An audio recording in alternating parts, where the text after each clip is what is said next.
She didn't hesitate. The moment the man slipped into the restricted hallway, she stepped away from the desk and picked up the phone. "There's a stranger on the second floor," she said quietly. "He doesn't belong there." Security responded. The man was escorted out. No argument, no scene. The poor girl returned to her job, heart still racing, proud that she'd done the right thing. What she didn't see was the way the man paused near the exit. How he turned back just once. How his eyes locked onto her face. Not angry, not surprised, interested. Because she hadn't reported him out of fear, she'd done it out of instinct. And men like him don't forget the people who act correctly when no one is watching. By the time she realized who he really was, it wasn't about punishment. It was about why he was watching her now. Backhand index pointing right, stay till the end, because that single report would quietly place her under the attention of a man powerful enough to destroy her life or change it forever. The lobby smelled faintly of disinfectant and burnt coffee. That was the first thing Hannah Moore noticed every morning when she clocked in at the Riverside Medical Plaza, a squat concrete building wedged between a parking garage and a payday loan office on the east side of the city. It wasn't glamorous. It wasn't important. But it was busy, and busy meant hours, and hours meant rent. Hannah adjusted the plastic badge clipped to her sweater and sat down behind the front desk. Security desk, that was her official title. In reality, she was a gatekeeper for a place that ran on quiet rules. Who belonged where, who didn't, and who needed to be politely redirected without escalating anything. She was good at it, not because she liked authority, but because she noticed details. Shoes that didn't match the floor they walked on, eyes that scanned exits instead of signs, people who moved like they were counting steps. By 10:40 a.m., she'd already handled 3 delivery drivers, 1 lost patient, and a man trying to argue his way into the imaging wing without an appointment. Routine, predictable, safe, until the stranger appeared. He didn't rush. He didn't sneak. That was what made Hannah look up. He entered through the side corridor near the elevators, the one clearly marked authorized personnel only. No badge, no clipboard, no lab coat. Just a dark jacket, clean boots, and the kind of calm that didn't belong in a building where most people were nervous, sick, or late. Hannah watched him for a full 3 seconds before moving. That was her rule. Observe first. Confirm second. Act third. The man walked past the elevators and toward the stairwell that led to the second-floor records offices. Restricted, Hannah stood. "Excuse me, sir," she called, keeping her tone neutral. "That area's staff only." The man stopped, turned. Up close, he looked unremarkable in the way that made him memorable later. Mid-30s, maybe older, dark hair, no visible tattoos, eyes that didn't flinch when they met hers. "Sorry," he said calmly. "Wrong hallway." No accent she could place. No defensiveness. He turned back toward the elevators. Hannah nodded once and sat down again. But she didn't relax because he hadn't asked a single question. Most people argued or apologized too much or explained why they should be allowed somewhere. He'd simply adjusted. A minute later, the elevator dinged. Hannah looked up, the doors opened, the same man stepped out. Second floor, her stomach tightened. He hadn't made a mistake, he'd tested a boundary. Hannah didn't shout, she didn't run after him. She picked up the phone beneath the desk and dialed the internal security extension. "Security, this is Hannah at front desk," she said quietly. "I have an unauthorized individual entering the second-floor records wing. No badge, dark jacket, calm demeanor." A pause. "Copy that," the voice replied. "Stay where you are." Hannah hung up and returned the phone to its cradle. Her hands were steady, her heart was. She watched the elevator numbers climb. Second floor, third. The security guards appeared less than 2 minutes later, 2 men in navy jackets moving quickly but not aggressively. Hannah gestured toward the elevators. They nodded and disappeared. The building returned to its usual hum. 5 minutes later, one of the guards returned. "Good catch," he said quietly. He complied, "No issues." "Who was he?" Hannah asked. The guard shrugged. Didn't say, just smiled and left.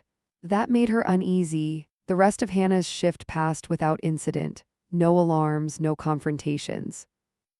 No follow-up questions. By 2:00 p.m., she almost convinced herself she'd imagined the tension. Almost. As she was gathering her things to leave, the head of facilities, Mr. Randall, approached the desk.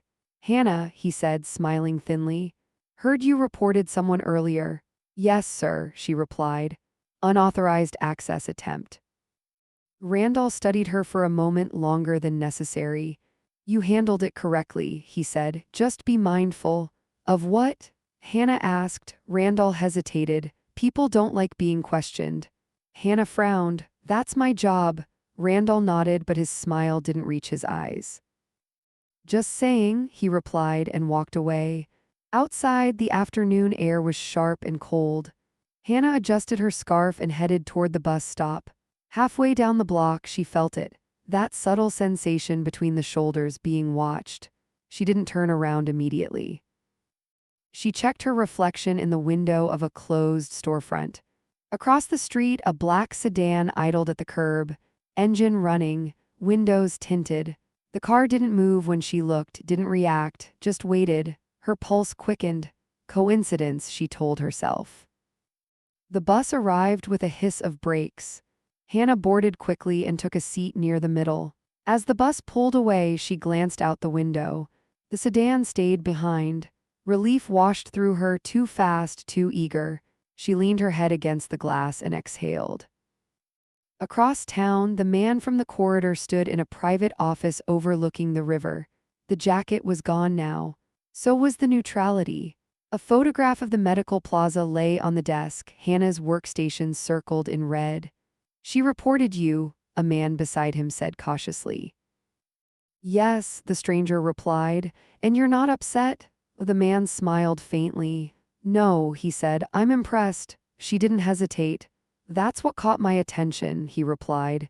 "She didn't do it out of fear." He picked up the photo. "She did it because it was right." "And that matters?" the other man asked. The stranger's eyes darkened slightly. "It always does," he said. "Especially when the world teaches people not to." He leaned back in his chair. "Find out who she is," he added. Quietly. The man hesitated. "Sir, she's just a security desk clerk." The stranger's smile didn't fade. "No," he said softly. "She's someone who acts correctly when she thinks no one important is watching." He tapped the photo once. "And those people are never insignificant." That night, Hannah locked her apartment door, set her bag down, and made dinner like she always did. Cheap pasta, store-brand sauce, no TV. She felt unsettled but not afraid. She believed she'd done the right thing. She didn't know that a man powerful enough to disappear people without a trace now knew her name. Or that her single phone call, made quietly, professionally, without drama, had just placed her under the attention of someone who rarely noticed anyone at all. Hannah slept badly that night. Not because of nightmares, there were none, but because of the kind of half-awareness that never fully lets go. Every sound pulled her closer to waking. Every pause felt longer than it should have. When her alarm finally rang at 6, she sat up immediately, heart already racing as if it had been doing laps all night. She told herself it was nothing.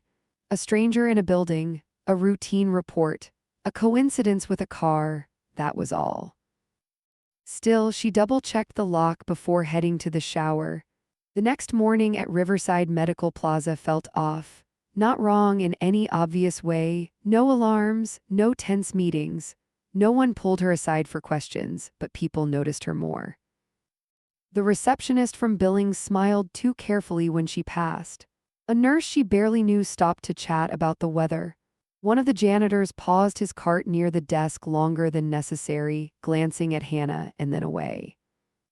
It felt like standing in the center of a room where everyone else had received instructions she hadn't. By mid-morning, a man approached the desk asking for directions to the orthopedic wing.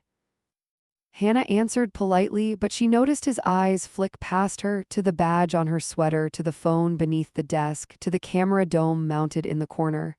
When he left, he didn't thank her. He didn't need to.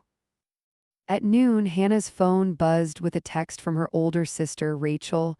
Random question, did you report someone at work yesterday? Hannah frowned and typed back. Yes. Why? The reply took longer than usual, because someone called my office asking if you were my sister. Hannah's stomach dropped. Who?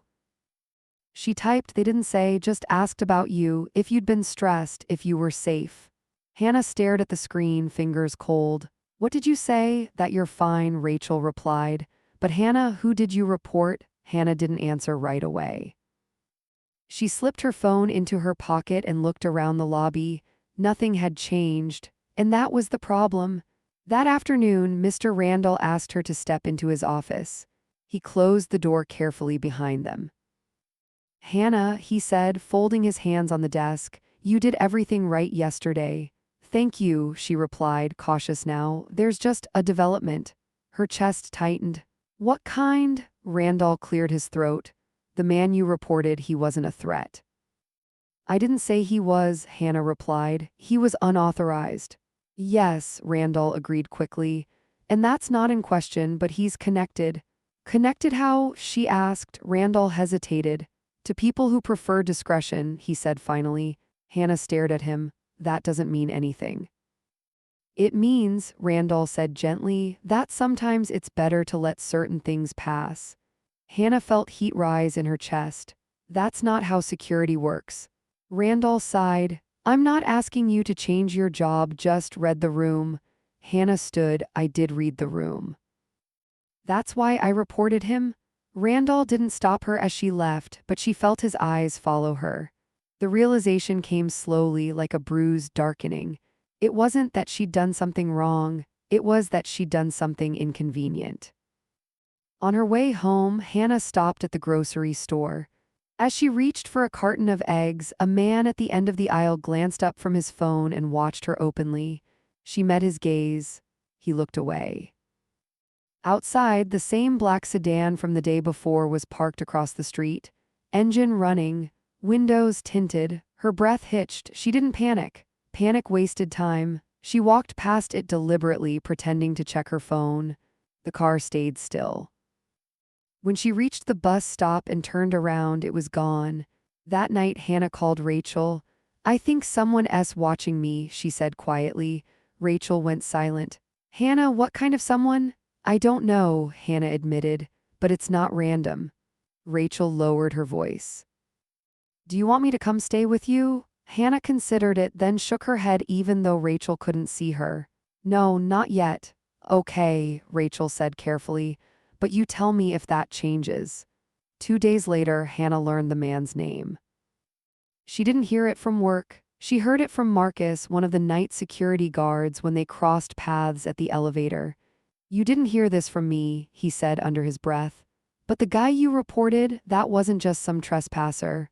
Hannah's pulse spiked. Who was he? Marcus hesitated. His name Calabros. The name meant nothing and everything. I've heard that name, Hannah said slowly. Marcus nodded grimly. Everyone has, just not out loud. What does he want with me? Hannah asked. Marcus swallowed. He doesn't want anything. That's worse, Hannah replied. That evening, Hannah found a note taped to her apartment door. No envelope, no signature. You did exactly what you were supposed to do. Her hands trembled as she pulled it free.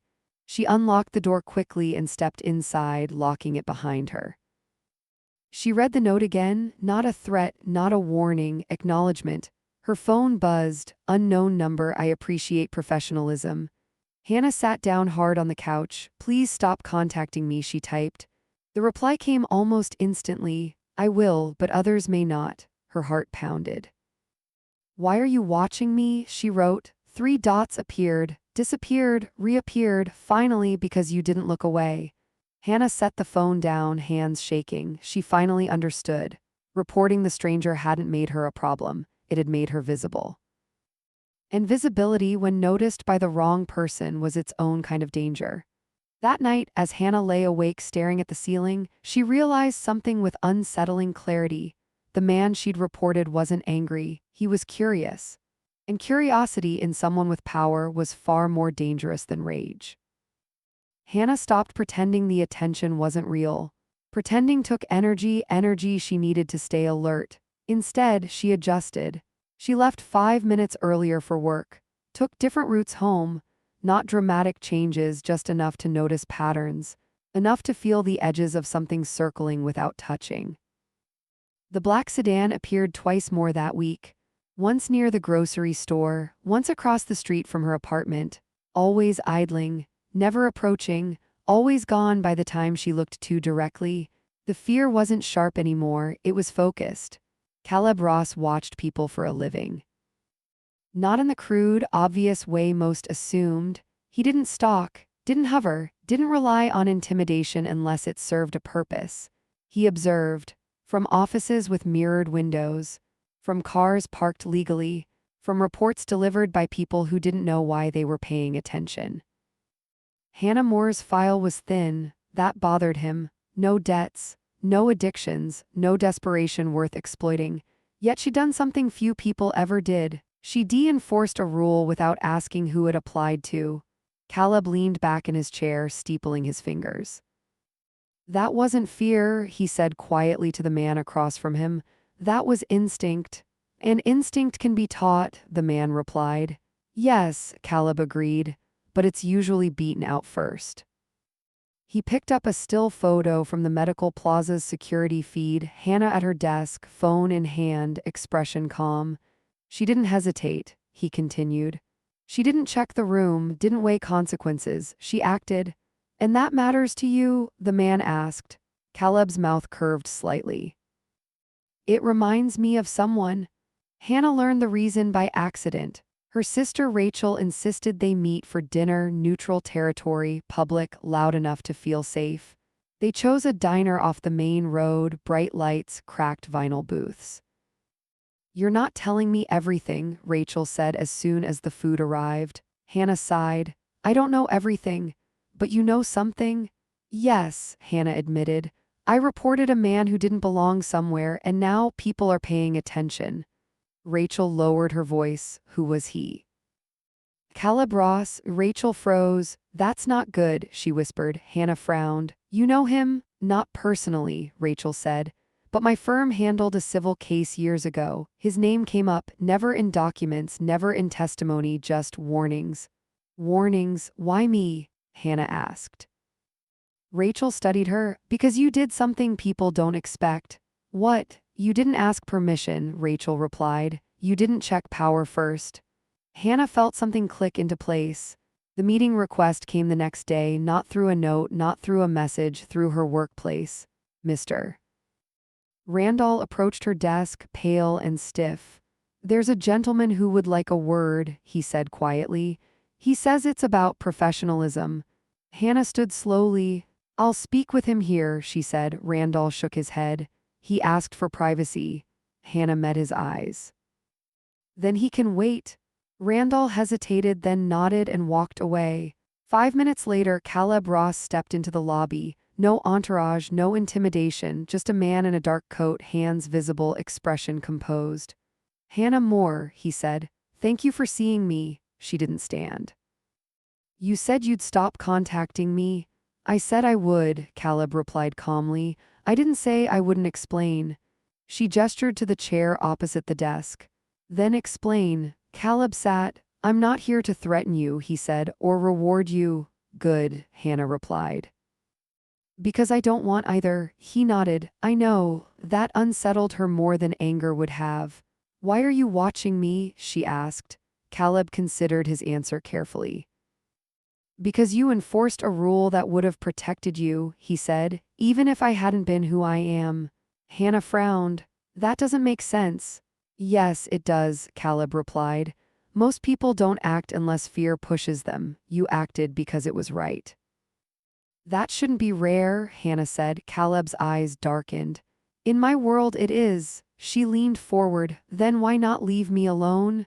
Because other people noticed what I noticed, he said. And they don't admire it.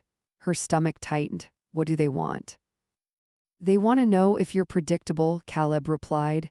If you'll back down next time. And will I? Hannah asked. Caleb met her gaze. I don't think so. The test came 2 nights later. A man approached Hannah outside her apartment building as she unlocked the door. Casual, well-dressed, smiling too easily. You should have let that one go, he said conversationally. Hannah turned slowly, keeping her distance. Excuse me, you don't want attention like this, the man continued. People get uncomfortable. Hannah's heart pounded, but her voice stayed steady. I did my job, she said. If you don't like that, talk to my supervisor. The man's smile vanished. That was your warning, he said. She watched him walk away, legs trembling only after he turned the corner. Caleb received the report within minutes. They approached her, his man said. She did fold. Caleb closed his eyes briefly. Good, he murmured. And dangerous, the man added. For her. Caleb stood. No, he said, for them. Hannah sat on her couch later that night replaying the confrontation. She wasn't brave, she was terrified, but she was also angry. Angry that doing the right thing had turned into a test of endurance. Angry that silence was being offered as safety. Her phone buzzed. Unknown number, they tried to scare you, she didn't reply. Another message followed. You didn't change. Hannah typed back slowly. I won't. A pause, then. Then neither will I. Hannah set the phone down, breath shaking. She didn't know what Caleb Ross intended to do. But she understood something now with painful clarity. She hadn't been noticed because she reported a stranger. She'd been noticed because she refused to let power decide whether rules mattered. And that refusal had drawn a line, not just for her, but for him. Hannah learned something important in the days that followed. Fear didn't always arrive as panic. Sometimes it arrived as inconvenience. The bus she usually took to work was rerouted without notice. The small grocery store near her apartment suddenly closed, temporarily. A neighbor who normally chatted in the hallway avoided eye contact. Little disruptions, each harmless on its own, but together they pressed in like walls moving closer. Someone was tightening the space around her. At Riverside Medical Plaza, the atmosphere shifted again. Two new security contractors appeared, polite, unfamiliar, watching everything a little too closely. Mr. Randall barely spoke to Hannah anymore. When he did, his voice was careful, rehearsed. You okay? He asked one morning without meeting her eyes. Yes, Hannah replied. Why? No reason, he said quickly, just checking. That word followed her everywhere now. Caleb Ross sat in a private conference room miles away, listening to reports he didn't like. They're pushing, one of his men said. Not directly, but they're testing her tolerance. Caleb's jaw tightened. I told them to leave her alone. They're not asking you anymore, the man replied. They think she's leverage. Silence settled. That won't stand, Caleb said quietly. But if you intervene openly, the man warned, you confirm she matters. Caleb leaned back, eyes narrowing. She already does. The breaking point came on a Wednesday evening. Hannah was locking up her apartment when she heard footsteps behind her, measured, unhurried. She turned. Two men stood at the end of the hallway, not threatening in posture, not aggressive. They didn't need to be. We just want to talk, one said calmly. I don't, Hannah replied, keeping the door between herself and them. The man smiled. That's unfortunate. What do you want? She asked. Consistency, he replied. You made a report once. We want to know what you'll do next time. Hannah's pulse hammered. I'll do my job. The smile faded. That answer causes problems, the man said. For who? Hannah asked. For people who prefer flexibility, he replied. She stared at him, heart pounding but mind clear. That sounds like a you problem, she said. The hallway went silent. The men exchanged looks. This is your last chance to be reasonable, the first man said. Hannah didn't raise her voice. This is my last chance to be honest. They stepped back slowly. We warned you, one said. They left. Hannah closed her door, slid the deadbolt into place, and leaned against it, shaking. She called Caleb Ross for the first time. They came to my apartment, she said as soon as he answered. A pause. Were you hurt? Caleb asked. No, Hannah replied, but they weren't subtle anymore. Caleb exhaled slowly. I told them not to. They don't care, Hannah said. This isn't about me anymore. No, Caleb agreed. It's about control. There was a beat of silence. I won't disappear, Hannah said quietly. I won't pretend I didn't see what I saw. Caleb's voice was steady. I wouldn't ask you to. What happens now? She asked. Caleb didn't soften the truth. Now I stop containing this, he said, and start confronting it. That sounds dangerous, Hannah replied. Caleb's tone shifted, resolute, almost grim. So is letting them believe they can intimidate someone who did nothing wrong. The response was swift. The next morning, city inspectors arrived unannounced at properties tied to the men who'd approached Hannah. Financial records were requested. Permits questioned. Long-ignored irregularities resurfaced. People noticed. Rumors spread. Caleb Ross was moving openly. That alone sent a message, but it also drew attention. At the medical plaza, law enforcement appeared not for Hannah but around her. Quiet check-ins, casual presence. Mr. Randolph finally spoke to her directly. Are you in trouble? He asked, voice low. Hannah met his eyes. No, I just did my job. Randolph swallowed. That seems to be enough these days. That night, Caleb and Hannah met in person for the last time, not in an office, not in a restaurant. On a public riverwalk, surrounded by joggers and couples and people who had no idea how close they were to a line being redrawn. They won't push again, Caleb said. Hannah folded her arms. Because they're afraid of you. Because they're afraid of what happens if they aren't, he replied. She studied him. You didn't have to do this. Yes, Caleb said. I did. Why? She asked. Caleb looked out at the water.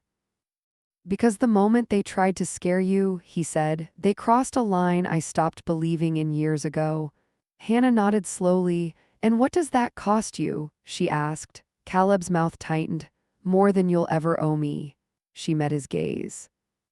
Then I won't owe you anything. Caleb almost smiled. The pressure didn't vanish overnight, but it broke. The men who'd tested Hannah backed off. The subtle disruptions stopped. The city returned to its familiar rhythm. At home, Hannah slept through the night for the first time in weeks. At work, she stood behind her desk with the same posture she always had, alert, neutral, unyielding. She hadn't changed. The world around her had. And as she prepared for another shift, Hannah understood the truth of what she'd stepped into. This wasn't about reporting a stranger. It was about what happens when someone ordinary refuses to bend and forces powerful people to reveal exactly how far they're willing to go. The next move wouldn't be about fear, it would be about consequences. The city didn't erupt after that, it exhaled. That was the best way Hannah Moore could describe it in the weeks that followed, like something heavy had finally been set down. Not gone, not forgiven, just no longer pressing against every surface. The black sedan never returned. No men lingered near her apartment. No unfamiliar faces appeared at the edges of her routines. No more coincidental disruptions to her life. The pressure had lifted, not because Hannah had backed down, but because someone else had stepped forward and taken responsibility for the line she refused to cross. At Riverside Medical Plaza, things slowly returned to normal. The temporary security contractors disappeared as quietly as they'd arrived. Mr. Randolph spoke to Hannah again like a supervisor instead of a man carrying a warning he didn't understand. One afternoon, he cleared his throat and said, I owe you an apology. Hannah looked up from the logbook. For what? For implying you should have let something go, he said. You were right, it is your job. She nodded once. Thank you, that was enough. Marcus, the night guard, passed her in the hallway a few days later and gave her a subtle thumbs up. They backed off, he murmured. Whatever storm you walked into, it passed. Hannah smiled faintly. Good. Caleb Ross paid the cost quietly, no public arrest. No dramatic headlines with his name in bold. That wasn't how power dissolved at his level. Instead, there were audits, investigations, long-buried partnerships exposed to light they couldn't survive. People who had used intimidation as a shortcut suddenly found doors closed, accounts frozen, protections gone. Caleb had known that would happen. He accepted it. Because for the first time in years, he hadn't chosen the convenient option. He'd chosen the correct one. Hannah didn't hear from him again for a long time. Not a message, not a note, not even a warning passed indirectly. She assumed that meant it was over. She hoped it was. Life filled in the space where tension had been. Rachel stopped asking if Hannah wanted to move in just for a while. The grocery store reopened. The bus route returned to normal. Small, ordinary things that felt enormous when they'd been missing. One evening, Hannah found herself laughing, really laughing, at a stupid joke from a coworker. The sound surprised her. Fear had a way of dulling joy. She hadn't realized how muted everything had been until it was. The last interaction came unexpectedly.